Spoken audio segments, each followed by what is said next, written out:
Hey there, welcome back. This is lesson number 5, sending your first dispute letters. So in the previous lessons, I gave you the basics about credit. I went over how to spot questionable information and mistakes. You also have knowledge about the laws and how to use them to your advantage. It's time to use it.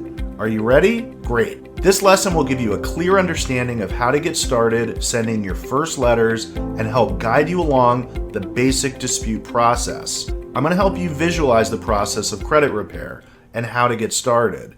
If you've not already done so, please make sure you print out the attachment labeled Basic Dispute Process so you can follow along with me.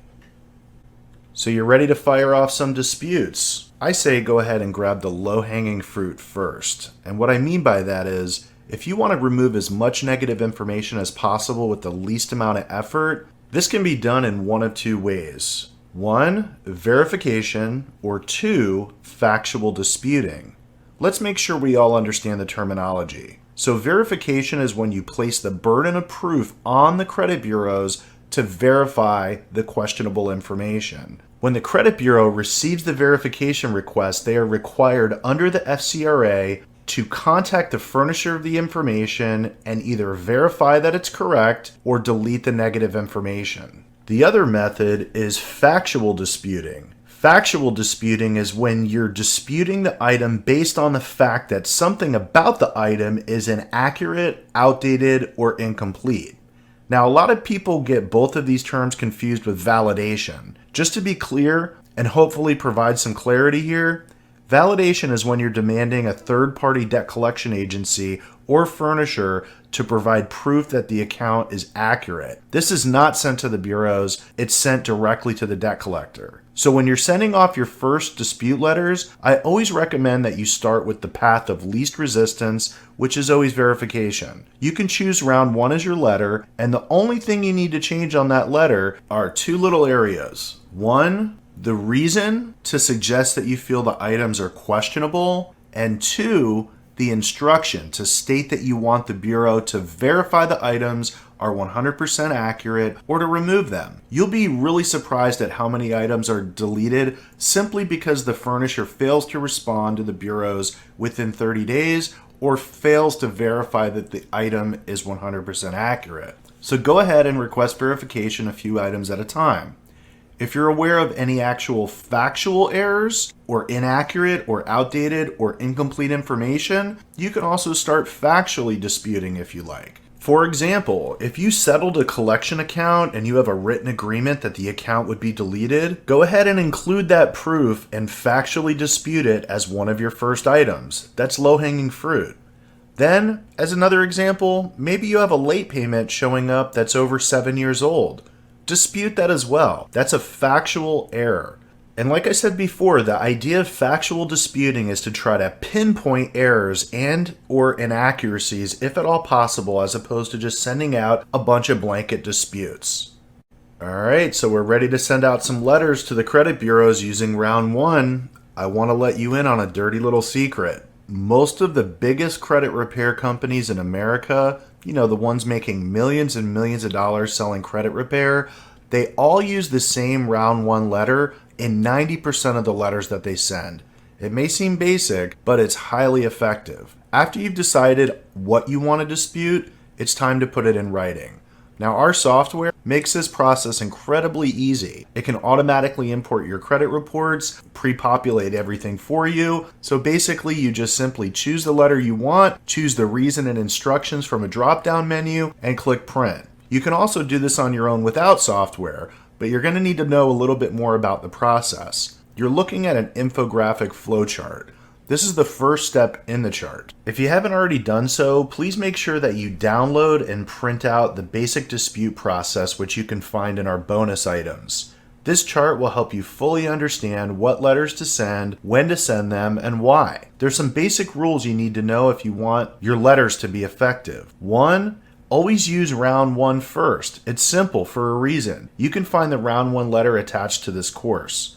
See in the illustration? This is the first step in the process. Next, you should not dispute more than 5 items with each bureau. Here's why. If you dispute too many items all at once, the credit bureaus may deem your disputes frivolous, essentially throwing them all out, and then you're fighting that as well. So if you're just starting out, I recommend keeping it under 5 items per bureau. That'll give you a much better, much easier start. Last but not least, remember, there are 3 major credit bureaus: Experian, Equifax, and TransUnion. Each maintains their own separate records. So, for example, Experian may have items that TransUnion does not show, or Equifax may have items appearing that may not be on Experian. So make sure you review all 3 credit reports and dispute the items that you find on each one of those 3 bureaus. Now we're going to talk about the reasons and the instructions that you place on the individual dispute letters. Now you want to make sure you include a reason and an instruction for each item you're disputing. A lot of people are intimidated by this because they often feel like the credit bureaus will read the instructions and disagree. But the truth of it is, there is very little human intervention. The credit bureaus automate 95% of their dispute handling. From the time the letter is actually received, there are machines that do almost everything, from slicing open the envelope to scanning an image of the letter. A computer does just about everything, and it even reads the letter. Really, the only decision-making humans have in the process is determining the reason and instruction for each item. They don't care about the content of the letter. They just want to know what is being disputed and why it's being disputed, so they can place a numerical value on the item and feed it back into their computer system, which will automatically, electronically contacts the furnisher that actually reported it. Regardless, I can tell you from vast experience in writing dispute letters, although the reason and instruction for each item is required, it's not all that important. Frankly, what you are counting on is for the furnisher to not respond or not be able to verify the information that you disputed within that 30-day time frame, so the account is ultimately deleted. As long as that happens, mission accomplished. Let's discuss some common reasons. So let's say that the item doesn't belong to you. You can simply list the furnisher name, the account number, followed by the reason. Anyway, the reason can be very simple, like, the following information is not mine. Or another example, if you feel the information is wrong or questionable, there's no need to go into all the details. This is where you ask for verification. You could say something like, this information is inaccurate, please remove it. Or let's say that one of the items is past the credit reporting time clock. You can say something as simple as, the following information is outdated and I want it removed from my credit report. Or you can get specific and say, the status date for this collection account is well over 7 years old and it should not be on my credit report. It's really up to you. There's no real wrong way to do it. There's no wrong way to explain what you want done. Just make sure you include a reason with each item that you're disputing. Alright, so we just talked about the reasons to remove the information. Each item should also have an instruction. This is super easy. You're basically telling the credit bureau what to do for each item. Always try to be as polite as possible and just state very simply what you want to happen. For example, let's say you have a late payment on an open account. You don't want the entire account deleted, you just want the late payment removed. You could say something like, please correct my report by removing the late payment from my credit report. Or this time, let's do an example where you have a collection account that doesn't belong to you. You can say something like, please remove this misleading information from my credit report. I think you get the idea by now. It's very simple to explain the result that you want. Let's do one final example. Let's say a collection account you're disputing is yours, but it's got the wrong status date, or the wrong balance, or something about it is questionable. Every item on your credit report must be 100% accurate or removed. I would say something like, please investigate and remove this inaccurate information. Got it? Okay, great. I think we've got this subject covered. Okay, so at this point, you've reviewed your credit reports, you've decided on what items you want to dispute first, you're using round 1 dispute letter, you've listed up to 5 items you want to dispute on each of the 3 letters, and you've added the names, account numbers, reasons, and instructions for each item you're disputing. Your letters look great. What do you do next? When you're ready to mail out your first round of letters to the bureaus, make sure you include ID and address verification documents. Why? Well, the credit bureaus will not send you the results unless you prove who you are and prove where you live. The best verification documents are a government-issued ID plus a utility bill with your current address on it. Once you verify your identity, you don't need to send the verification documents again, only on the first round. Some people send the documents with every dispute just to be sure the process doesn't slow down or stop, and that's perfectly fine, and that's completely and entirely up to you. Okay, so a couple of chapters back, I said that if you have proof, if you have any kind of evidence that the items are incorrect, you should use it. Let's key in on this just to make sure we're all on the same page. So if you have any type of proof whatsoever to back up your claims, make sure you utilize it. Just to name a few common examples. Let's say that you made a deal with a debt collector and the debt collector agreed to delete the account from your credit report but failed to do so after it was paid. Make sure you include a copy of your agreement.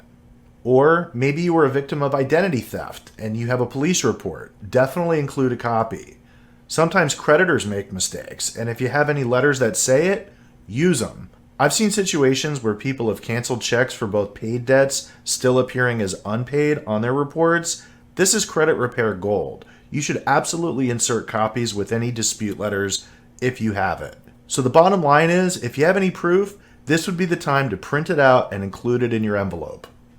Now it's time to mail out the letters to the 3 bureaus. I've included a downloadable PDF with the addresses for each of the credit bureaus. After you print off your first round of letters, simply include your government-issued ID and a utility bill, any proof that you might have, drop it in your envelope and mail them off.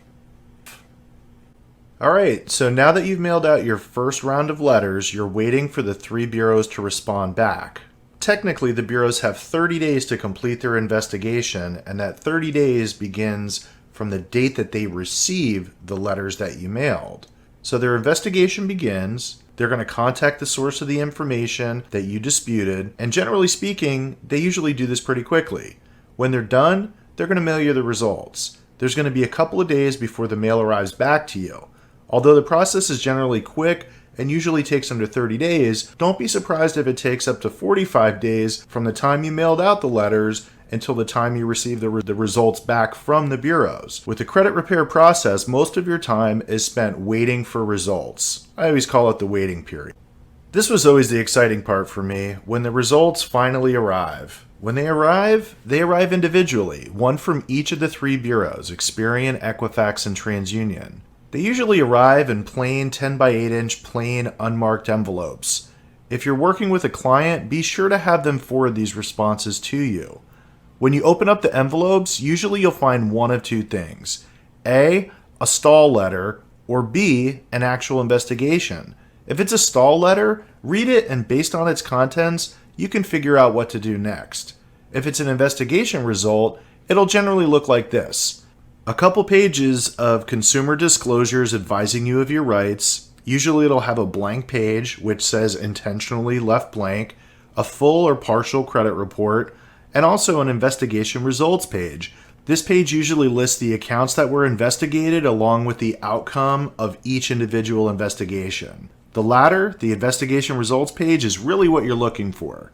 We're going to dig into this much deeper on the next lesson. So for now, I'd like you to read all the text in this page, then take the quiz, and I'll see you in the next lesson.